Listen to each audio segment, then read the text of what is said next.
Yeah, baby. All right. Well, yeah, with that being said, let's dive into the episode. But before we dive in, we like to give a recap of each episode. And if you happen to be watching this recap right now, it might be because you're on our separate video that we cut out and host separately just for your convenience if you want to catch up each week.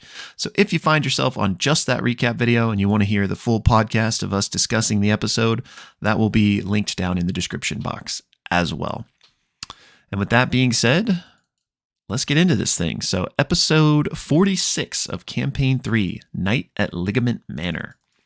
So, we pick back up with Bell's Hells arriving at Nana Mori's, which is called the Ligament Manor, and she's currently mixing them a cocktail. So, Fern introduces everybody, and Nana takes a special look at Ashton's head because she's really like amazed by it. And when she touches it, there's like this weird reaction. And Ashton's like, we need to talk more about this later. Mori finishes mixing the drinks, gives everyone their drink, and it's kind of like this dark, cloudy liquid with like chunks of something in it. And she calls it Moonlight Glycerin. Everyone drinks it, and they come to realize that they have dark vision. And Matt lets them know that they have dark vision for the next 8 hours. The party then fills Mori in on everything that's been happening, but not before actually this rabbit-looking creature jumps up to greet Fern, and she introduces this creature as Peepers, which is this creepy-looking rabbit with like, it doesn't have actual eyes, but it has like eyes on its fur, kind of. Anyway, Mori then asks, how is that lens I made for you, Fern, that you went and gave to the Nightmare King? And they're like, oh yeah, that was great. It was a success. And then Morgan's like, did the Nightmare King ask about me or anything? And she kind of drops these vibes that they maybe had a interesting relationship. But then they ask, hey, how much did Ira pay you for that looking glass? Like, did he trade you a favor or anything? And Morgan says, no, nothing. I actually owed him a favor. Then they ask, okay, well, so what do you do exactly? And she's like, what do you do here? She says that, to fill her time, she's mostly an observer. She's not the master of fates because that's the matron of Raven's job, but she has a keen eye for those who like to tangle the threads of fate, and that when no one else is looking, maybe she dabbles here and there. She says that there are so many tangles right now because of the apogee solstice. And then they're like, yeah, we wanted to ask you about that. What do you know about these 3 Malleus keys? And she's aware of them, but she's not of an engineering mind. That's more the Nightmare King, so she doesn't know too much about him. Then she said, I already mentioned this, but she asks if the Nightmare King said anything about her. But then Fern asks, well, what do you know about Rudis? And Morgan doesn't really know much more than any normal person knows, just that it's, the small red moon that's been kind of flaring up more than typical. And they're like, okay, yeah, so do you know where the Malleus key is that's here? And she's like, yeah, just follow Rudis, because she's pretty sure that thing is what's keeping it showing up in the Feywild. Imogen then says, okay, if we do this and we are going back to the prime material plane, are you able to help us like not get timey-wimeyed? Not time is a weird soup of the transportation. Can you assist with that? And she's like, well, I can try to help. I can't actually teleport you, but I do know a doorway that I can send you to. So more chatting. Laudna and Chetney kind of bond with Morgan a little bit over their love for crafting. Laudna introduces pate to her. And Chetney marvels at all of this like interesting furniture that's around. And she actually says that, yeah, like the tree made that, like it grew that for me as a gift. And Chetney, really took a liking to that. Then the main head, which if you recall, Morgan has these 2 faces. The main one goes to sleep and the stomach one comes out. And they ask for more information on the party, excuse me. Yeah, so weird. Asks for more information on Fern when she was a child and like why she was given over to Morgan. And she says that, it was to protect her from those that sought to do harm to her family. And they ask, was it a favor? And Morgan says, I was just keeping an eye on Fern, just like I had kept an eye on her mother. I protect things that I fancy. So then Fern's like, okay, let me give everyone a tour. So she first starts with her room, and it's very Fern. There are like taxidermied creatures all over the place that she says Morgan can like animate to make them sing when she's sad. There's curtains that are made of skin, and a lot of people are like, what? There's a big window that looks outside, but it's got a cage around it. And she's like, that's both to keep things out and me in, I think. Then she takes them to another room, which is Morgan's collection room. And Morgan is inside, and you're like, she asks for permission. Like, can I show everybody this room? And there's actually a group persuasion check that happens, but she agrees. And inside are just like these shelves filled with hundreds of glass jars, wooden boxes, figurines, like just faces of people, fairies. And they're like, oh my gosh, well, we have a gift for your collection. And they decide to give her the bust that they had gotten from Gianna Hexam. And which it like the bust, if you don't remember, is the one that like contorts to whoever's looking at it. So it tries to contort to Morgan and actually like cracks because it doesn't know how to like represent her. And she's like, oh my gosh, I love it. And don't worry, I can fix it. No big deal. And they say, you know, what are some of the things you're most proud of in this room? And she goes and takes down this locked jewelry box. And she says, inside is the heart of a lion guard. And she pulls out this key ring with hundreds of keys on it, takes one and unlocks it. And inside is this still beating heart. And she says the Lion Guard were these guards that were assigned to guard the Middlelands here in the Fae. This group is, they protect neutral places. And the champion of the Lion Guard asked me to keep his heart as a favor. And he lives as long as I keep this safe. They're like, I love that heck? little lore. Yeah, such a cool tidbit. Ashton then jumps in and is like, hey, you know how you touched my head earlier and that was like weird? Do you mind checking me out again? So she does, and it has another reaction, and she like doesn't like it. She says, I don't know what this is. Like the magic feels new, yet very, very old. And Ashton says, well, you know, if you figure out anything else, like let me know. Fern then takes them to the garden, which is this beautiful garden that has all these shrubs that are like cut into the shape of people. And Fern says that she's the one that made these. The party can hear like a slight thumping noise coming from them though. But before they can investigate further, a sun bear bursts around the corner and Fern introduces this bear as Sweet Pea. They embrace and he's like, are you staying? And she's like, well, not forever. And they ask Sweet Pea, hey, what's that thumping noise? And he says, I don't know, but when it starts getting louder, I'm supposed to water the plants. And they're like, okay.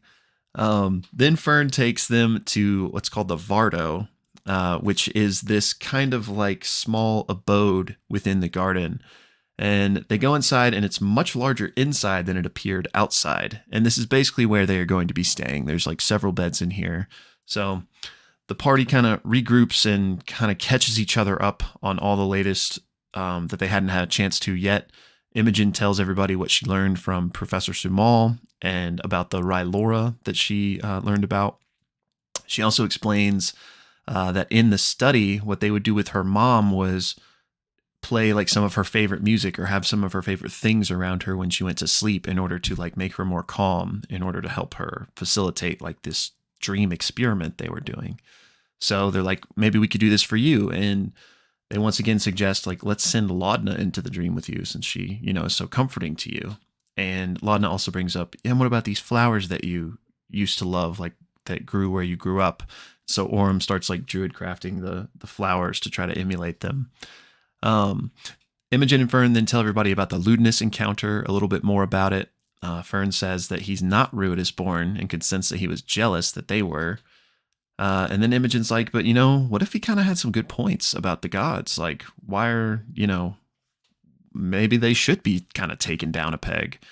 Right. But they're like, but we certainly don't think it's a good idea to have Ludinus be the one making all the decisions. And they're kind of like debating back and forth on the merits of like this. And Orm kind of says like, you know, these people killed my husband and my father. Like, I am not feeling any types of two ways about this. Like, I am still against them.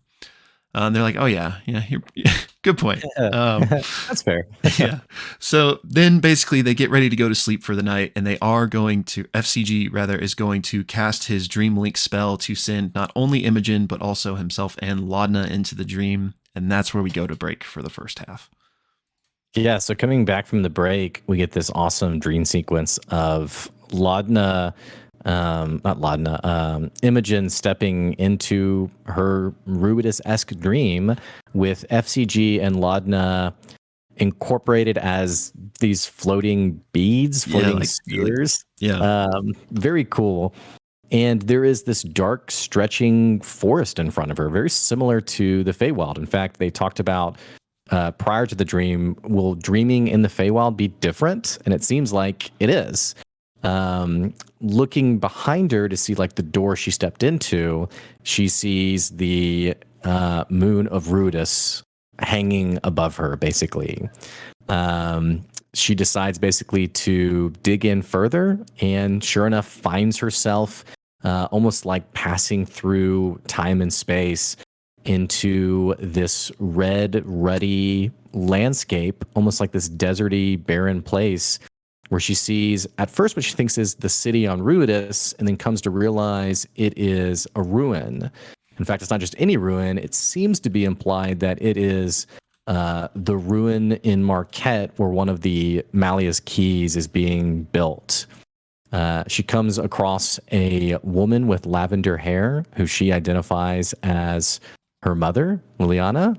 And as she calls out to her, Liliana basically turns and sees her and is basically like, you shouldn't be here. Imogen fails a wisdom saving throw and is immediately cast into this spiraling void where she will eventually wake up from. And Laudna as well has a similar occurrence before deciding to sort of wake herself up, which she successfully does.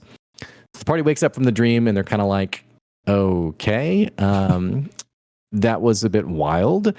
One detail for Laudna, I think she actually rolled like a natural 1 on her check. And because of her natural 1, Matt basically says, hey, you get a full night's rest, but you're going to have a point of exhaustion for the whole next day. Which if they do something to my Laudna again, I'm going to riot. So anyway, they basically share what happened, and Imogen's kind of like, I think like I actually went there. Like I think I actually like moved myself there. And they have sort of this moment of realization of like, okay, if I could do that to my mother, does that mean they've been doing it to us? Like, have they been watching us this whole time? Have they been seeing what's been happening? They're not sure, but they're definitely pretty unsettled about what this could all mean. All that to say, they decide, let's visit Mori one more time before we head out to the site of the Feywild Key. So they go see Morgan. Morgan basically is like, hey, I have some cool stuff for you before you go on your adventure.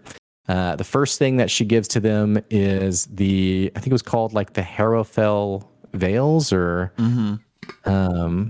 something like that. Yeah. Basically, these are these items that can cause you to be invisible up to 3 people. So she hands that to them. Also hands them or gives Fern an item called the Gloomscale breastplates, which according to Morgan belong to a princess. And it looks both powerful and beautiful, which Fern quickly holds it up and is like, I love it, and spins around with it. And then the last thing that happens is Imogen asks, hey, when we know you can help us get back without like the timey-wiminess, like what's your advice? And Morgan's basically like, well, you're heading off to the Sablecast grounds. There is a gate, and when you go through that gate, just make sure you put this stuff on your face and on your cheeks, which Sam Riegel misheard what Matt said, but I won't say it here. But basically is like, put this yellow gunk on your forehead and on your cheeks before you go through.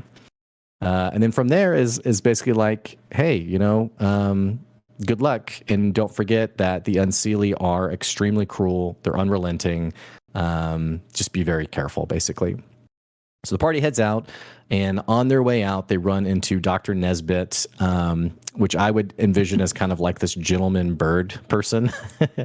And immediately, Dr. Nesbit and Fern have this nice reunion, and Fern tells them, this is what we're going to go do. And there's this great line from Dr. Nesbit that's like, oh, it sounds like you're going to die. You're going to die for sure, or something like that.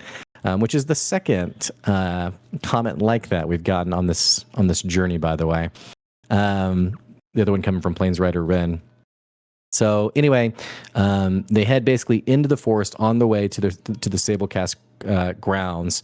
They've also been giving advice to be mindful of the trees, and if needed, to pay the Iron Tithe.